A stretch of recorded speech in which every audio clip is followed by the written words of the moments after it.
नमस्कार बच्चों, मैं प्रभात हमारे अपनी YouTube चैनल मैथ्स बाय प्रभात पर आपका स्वागत करता हूं। आज हम एक और नई क्लास लेकर आए हैं जिसमें अभी पेपर जो चल रहे हैं उसी के हिसाब से उसी आधार पर क्वेश्चन है और जो पिछले प्रीवियस ईयर के हिसाब से भी हमने क्वेश्चन इसमें डाले हुए हैं। तो चलिए क्लास शुरू करते हैं। पहला क्वेश्चन आपकी स्क्रीन पे ये रहा। क्वेश्चन में कहा गया आपसे कि 10,000 रुपए की राशि के एक भाग को 8% पर और शेष को 10% प्रति वर्ष की दर पर उधार दिया जाता है। तो औसतन वार्षिक ब्याज 9.2% है, तो दोनों भाग कितने हैं? ठीक है, तो देखो मुझे नहीं पता कौन से भाग कितने हैं। मैंने मान लिया एक एक्स मान लिया और दूसरा हमारा क्या हो जाएगा 10,000 माइनस एक्स हो जाएगा 10,000 माइनस एक्स। अब एक को हमने किस पे दिया 8% पे, तो हमारा कितना हो जाएगा एक्स का 8%। कितने साल के लिए? एक साल का ना, ठीक है। प्लस दूसरा हमारा क्या 10,000 माइनस एक्स का 10% मल्टीप्लाई एक साल। फिर आपसे ये कहा गया है कि यदि औसतन वार्षिक ब्याज 9.2% है, औसतन वार्षिक ब्याज 9.2% है, मतलब औसतन मतलब कितना होगा कि उसे ओवरऑल कितना ब्याज मिला 9.2% मिला, यानी 10,000 का 9.2% एक साल के लिए, ये है ना। अब इसे हम सॉल्व कर लेते हैं। तो देखो यहां पर हो जाएगा तुम्हारा 8x अपॉन 100 प्लस यहाँ पर पूरा ब्रैकेट अगर हम खोल दें यहाँ पे कितना हो जाएगा, ये हो जाएगा तुम्हारा 1 लाख माइनस 10x अपॉन 100।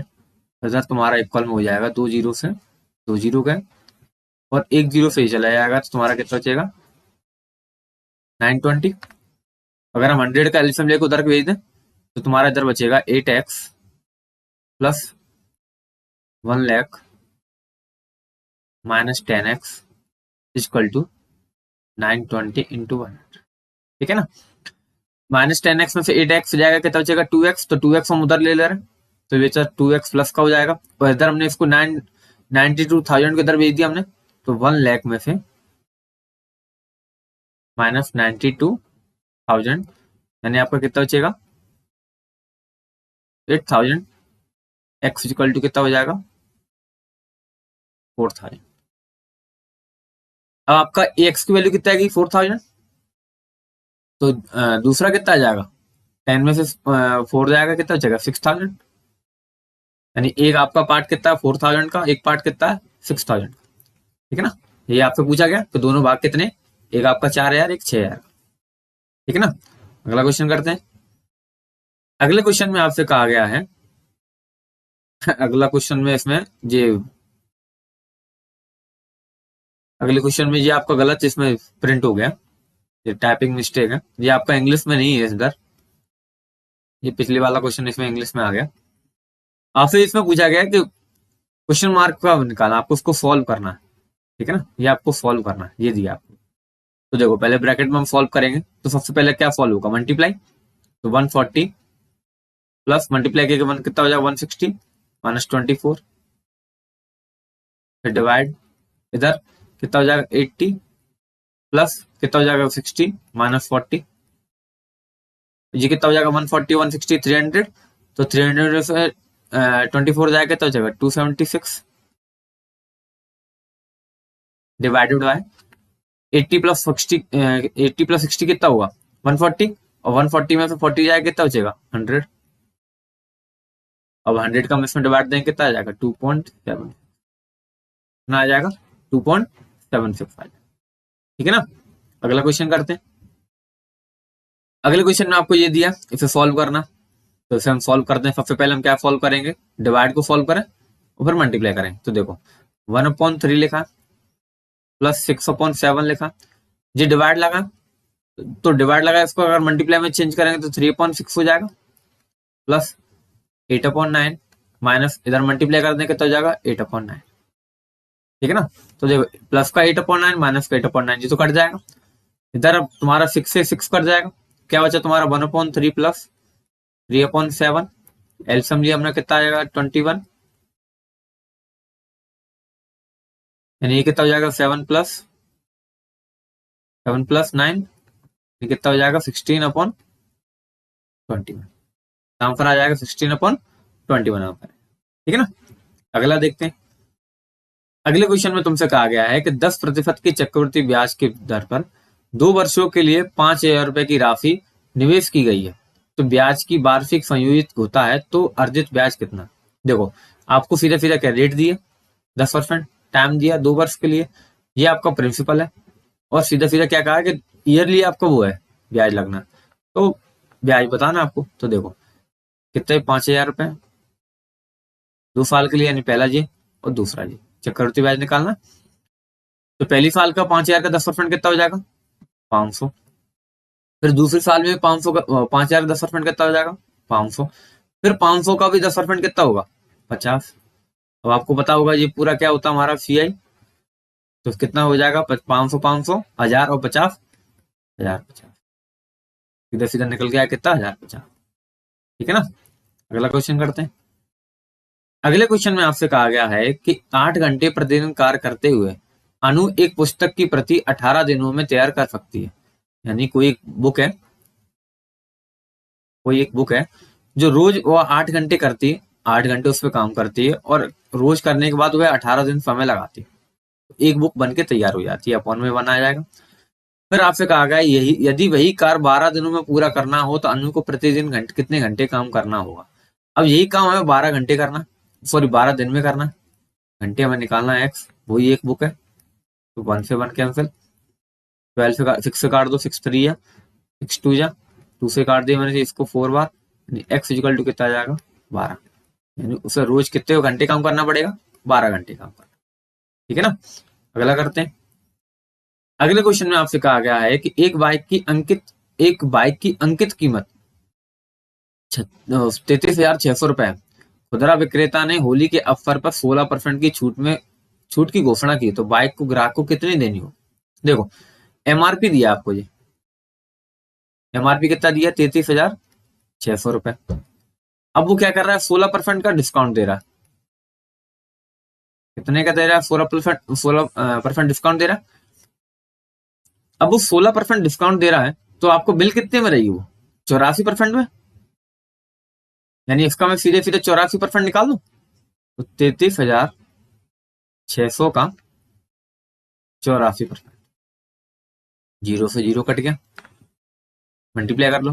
देखो ऑप्शन से भी कर सकते हैं हम इसको उठा के। देखो पहले तो 2 ऑप्शन हट गए हमारे, ये दोनों हो ही नहीं, क्योंकि पता हमें बड़ा नंबर आना चाहिए, तो बड़ा नंबर आएगा, ये तो हटा ही दो।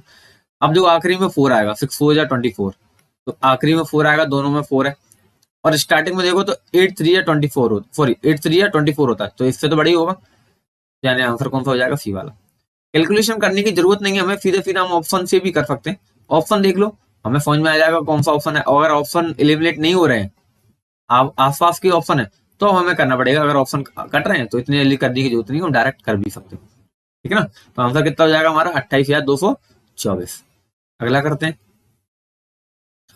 अगले क्वेश्चन में आपसे कहा गया है कि एक व्यक्ति को 20 मीटर कपड़ा बेचने में 4 मीटर कपड़े की बिक्री मूल्य के बराबर लाभ प्राप्त होता है, तो लाभ प्रतिशत क्या है। अच्छा देखो, हमें नहीं पता कि उसने कितने में बेचा।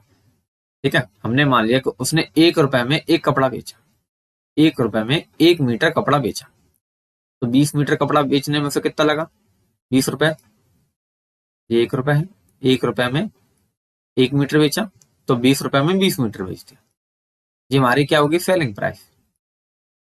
ठीक है। अब प्रॉफिट उसे कितना हुआ, प्रॉफिट उससे कितना हुआ, 4 मीटर कपड़ा बिक्री के मूल्य के साथ, तो बिक्री का मूल्य हमने कितना माना था, 1 रुपए, तो 4 रुपए हो जाएगा उसका प्रॉफिट।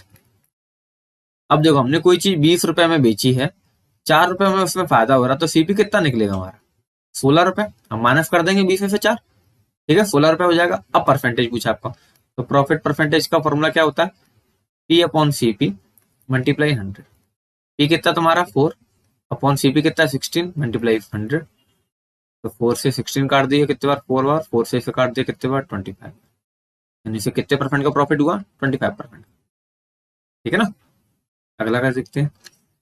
अगले क्वेश्चन में आपसे कहा गया है कि विराट कोहली का 9 पारियों में एक कोई निश्चित बैटिंग औसत है, नहीं पता हमें कितना औसत है, 9 पारियों में उसका कोई एक औसत है। 10वीं पारी में उन्होंने 106 रन बनाए और उसका औसत 6 रन से बढ़ गया। तो अब उसका औसत बताना कितना था। ठीक है, तो देखो, अच्छा इसमें पूछा भी नहीं गया, इसमें क्वेश्चन में थोड़ा अधूरा क्वेश्चन है ये, तो औसत उसका पहले कितना था या बाद का कितना होगा ये पूछा गया होगा। तो हम मान ले रहे हैं उसका पहला कितना था, हम पहला वाला निकाल ले रहे हैं कि पहला उसका औसत कितना था। ठीक है ना, तो देखो हमने मान लिया पहला औसत उसका एक्स था। ठीक है, अब जब औसत हमने एवरेज मान लिया, पहले वाला एवरेज एक्स था, तो उसका सम कितना हो जाएगा, 9x हो जाएगा। 9 पारियों का सम कितना हो जाएगा, 9x। अब उसने 10वीं पारी में कितने रन बनाए, 106, और उसका औसत कितने से बढ़ गया, 6 रन से बढ़ गया। ये तो आपसे कहा गया। अब देखो औसत है, औसत निकालने के लिए क्या होता है, यही होगा कि सम सभी का, तो 9 पारियों का सम ये रहा, 10वीं पारी का सम ये रहा, और 10 पारी को अपॉन में 10 बराबर x+6। ठीक है, क्रॉस मल्टीप्लाई कर दो, 9x+106 इक्वल टू 10x+60, यानी x इक्वल टू कितना आ जाएगा तुम्हारा, 46। कितना आ जाएगा, 46। हमारा आंसर कितना हो जाएगा, 46। यानी पहला वाला एवरेज हमने अपने अपने मन से माना, पहला एवरेज कितना एक्स था, तुम्हारा 46 आ गया। अगर आपसे नया पूछा जाता फिर नया एवरेज कौन सा हो जाएगा, तो नया एवरेज क्या है, x+6, यानी कितना हो जाएगा, 52। ठीक है ना, क्वेश्चन में इसमें पूरा नहीं था तो हमने अब दोनों निकाल के आपको बता दिया। ठीक है, अगला करते हैं। अगले क्वेश्चन में आपसे कहा गया है कि एक व्यक्ति 50 मीटर लंबाई और 1 मीटर चौड़ाई की रेशमी कपड़ा 250 रुपए प्रति वर्ग मीटर की दर से खरीदता है, और 40 मीटर की लंबाई और 2 मीटर की चौड़ाई का सूती कपड़ा 200 रुपए प्रति मीटर की वर्ग मीटर की दर से खरीदता है। दोनों कपड़ों की कीमतों में अंतर क्या है? अच्छा देखो मेरी बात सुनो, वर्ग मीटर का आ गया। वर्ग मीटर मतलब क्या होता है कि हम यहाँ पर एरिया निकालना है। ठीक है, तो हमें एरिया निकालना है पहले। अगर ये इसकी लेंथ है और ये ब्रेथ है, तो इसका एरिया कितना हो जाएगा, 50 × 1, कितना आ जाएगा, 50।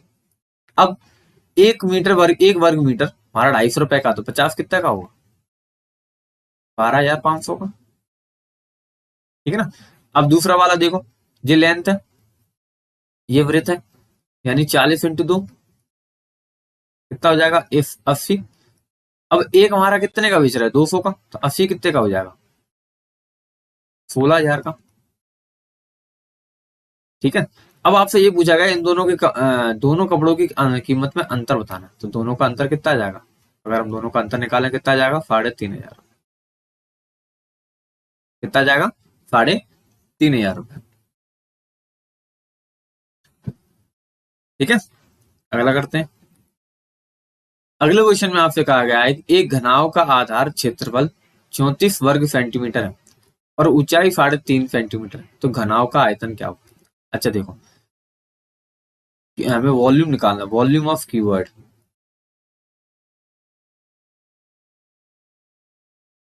क्या फॉर्मूला होता है कि A × B × C, ये होता है कीवर्ड हमारा, होता है कैसा, ये कीवर्ड ये हमने बनाया,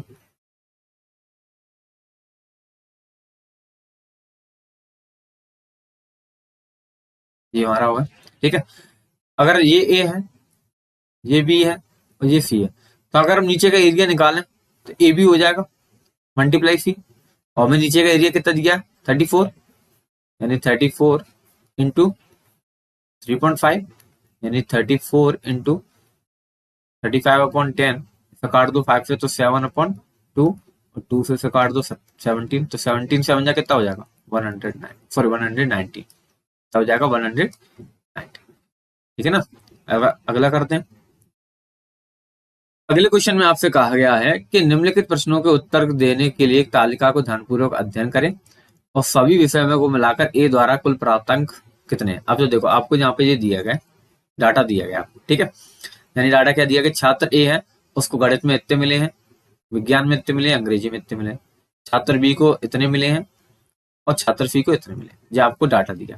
ठीक है, आपसे पूछा गया है कि सभी विषयों में मिलाकर ए को कुल कितने अंक मिले हैं, तो ए को कितने मिले, गणित में कितने मिले उसको 88, विज्ञान में कितने मिले 86, अंग्रेजी में कितने मिले 66, प्लस कर दो, 6 6 12 तो 8 20, अब लगी 2, 8 8 16, 6 24 2 26, कितना हो जाएगा 260।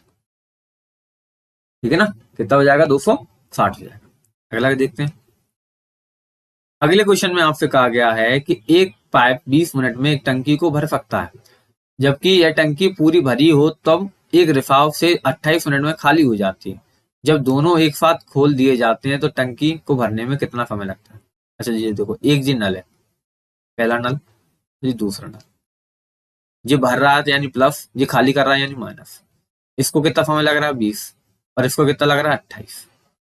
ठीक है, 20 और 28 का अगर हम एलसीएम निकालें कितना आएगा? 140।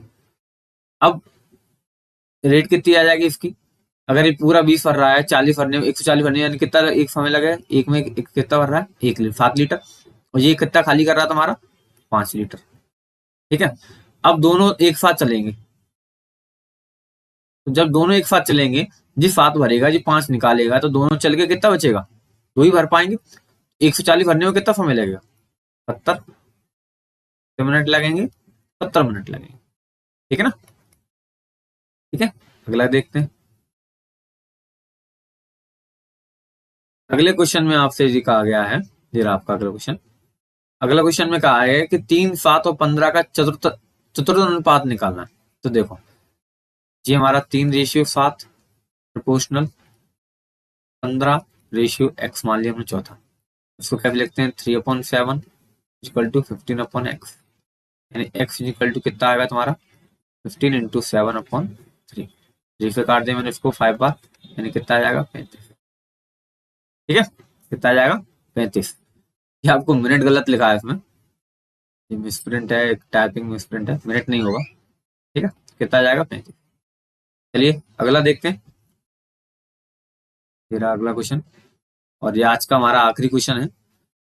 यदि आयत की लंबाई 4:5 के अनुपात में बढ़ जाती है और चौड़ाई 3:2 के अनुपात में कम हो जाती है, तो क्षेत्रफल का अनुपात किस अनुपात में घट जाएगा? तो देखो, मान लो 4:5 के अनुपात में बढ़ रही है, यानी मान लो पहले उसका 4 था, अब 5 हो गया, और चौड़ाई उसकी पहले 3 थी, अब 2 हो गई। तो अगर हम पहले 4 माना, फिर उसकी 3 थी, 4 थी, 12 हो जाएगा।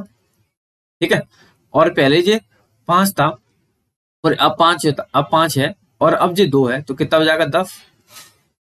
तो दोनों का एरिया का अनुपात निकाल लो, कितना हो जाएगा? 6:5।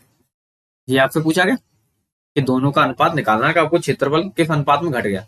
पहले 6 था, अब 5 हो गया, 6:5 के अनुपात में घट गया। ठीक है ना?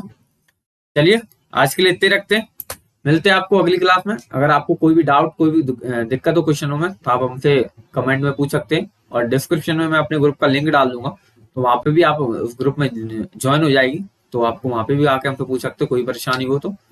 चलिए ठीक है, तो मिलते हैं फिर आपको अगली क्लास में नए क्वेश्चनों के साथ, नए उमंग के साथ। तो आज के लिए इतने रखते हैं, ओके, गुड बाय।